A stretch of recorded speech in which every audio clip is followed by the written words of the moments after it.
Hobi saya, tempat yang paling saya suka pergi, selain daripada shopping lah ya, tempat yang suka saya pergi ialah kedai buku. Saya rasa kalau saya keluar, saya tak beli buku, rasa macam hidup saya tak lengkap, rasa macam tak seri.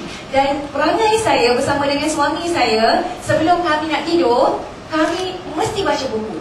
Tak kira lah berapa muka surat sekalipun. Dan sebelum ini, bila kami beli buku di kedai-kedai buku, kita pergi dekat rak buku, kita pergi dekat kaunternya, kita beli buku ya yang ditulis oleh orang lain. Tetapi kali ini, bila saya masuk di beberapa buah kedai buku, bila saya membelek-belekkan buku yang ingin saya dapati, salah satu daripada buku-buku tersebut, Ustazah Siti Nurbahiyah, Masya Allah, tak tahu nak cerita betapa seronoknya, betapa gembiranya ya, kerana sekurang-kurangnya saya juga ada sedikit sumbangan kepada masyarakat, terutama sekali untuk menarik minat semua golongan untuk membaca buku. Bukan sekadar golongan remaja saja, bukan sekadar muda-mudi saja, remaja-remaji, tapi tua-tui juga ya, kita nak galakkan mereka untuk membaca.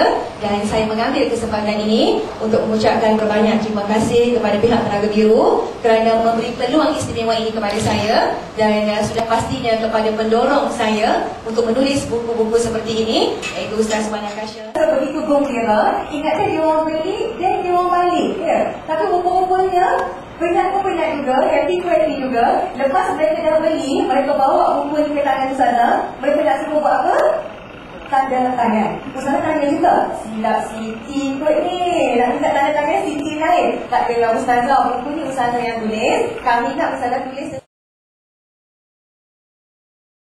Alhamdulillah, soalan yang ditanyakan oleh pengurusi majlis saudara Ustaz Mahdi tadi adalah ekoran sambungan daripada yang baru saja diucapkan oleh yang berusaha Tuan Najib Wahab, iaitu pendekatan kita oleh kerana zaman teknologi, zaman globalisasi di mana manusia bertumpu pada pendekatan yang berbentuk visual, berbentuk pandangan, berbentuk gambar warna-warni, internet, TV dengan skrin yang lebih besar, bukan melengkung lagi tidak flat dan sebagainya.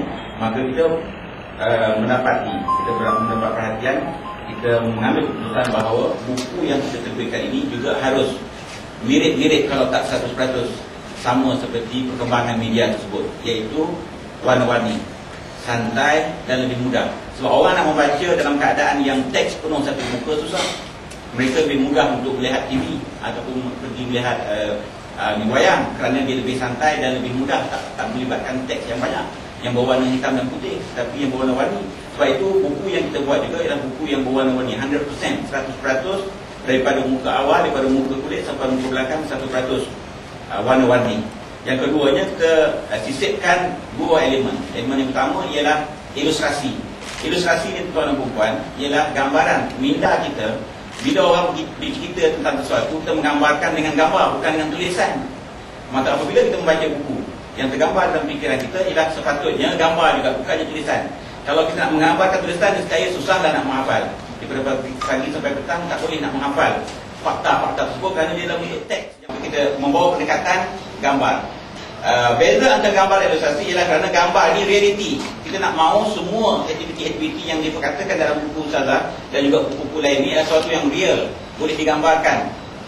Cerita tentang keluarga bahagia, macam mana rupa keluarga bahagia, kalau dilukis boleh dikatakan, tapi bila kita ambil gambar, maka dia lebih mudah menunjukkan itu satu reality. Itu walaupun kita terpaksa lakukan, tetapi boleh dilaksanakan.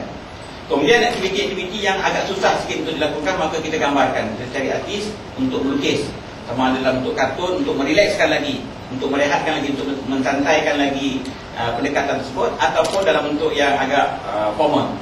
Kemudian sampai itu, kita tambah ciri yang ketiga, iaitu layoutnya daripada awal hingga akhir ialah lebih santai, lebih mudah. Tukarkan kepada paragraf-paragraf yang panjang kepada dalam bentuk teks, yang kita boxkan, yang kita boldkan, yang kita italickan. Ini media dia tahulah ya, supaya mata kita membaca itu dia ada relax daripada peringkat ke peringkat. Maka sebab itu tuan-tuan dan puan, dalam pasaran bila kita lihat gerai buku, maka orang ramai akan bertumpu ke gerai yang warna-warni, khususnya majalah, daripada bertumpu ke deretan buku-buku yang teks panjang daripada awal hingga akhir. Jadi ini menjawab soalan Saudara Mahathir Syahrudin, mengapa kita membuat pendekatan ini dan sejangka kita kekalkan format ini.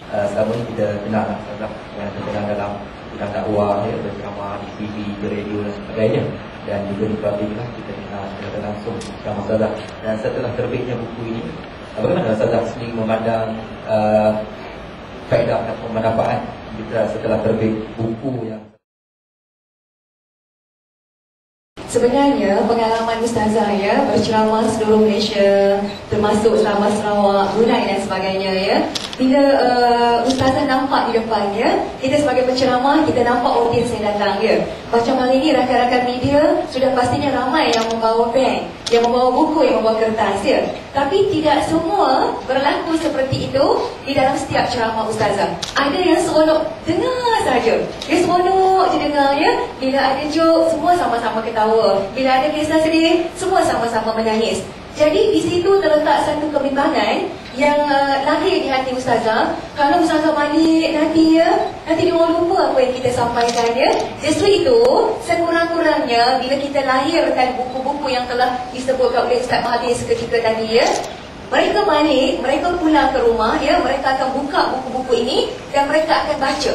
Sebagai contohnya dalam Cakar Harimau ni, untuk mengelakkan konflik, kita ada beberapa tips untuk mengelakkan konflik. Untuk menampakkan kasih sayang di antara suami isteri, kita ada beberapa perkara untuk mengungkapkan kasih melalui kata-kata dan juga perbuatan ya. Dan sebenarnya kalau tuan-tuan perempuan rakan-rakan media perhatikan ya, kita ada piawaian ya.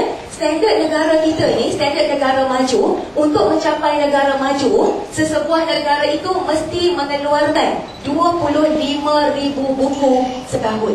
Sekurang-kurangnya kita ada target untuk mencapai negara maju pada tahun 2020. Tapi sayang seribu kali sayang, sehingga kini kita hanya melahirkan 10,000 buah buku sahaja. Jadi sekurang-kurangnya dengan lahirnya buku-buku daripada Ustazah, daripada penulis bersama Tuan Editor kita ya, daripada Telaga Biru Sedia Berhad, kita dapat memberi sumbangan untuk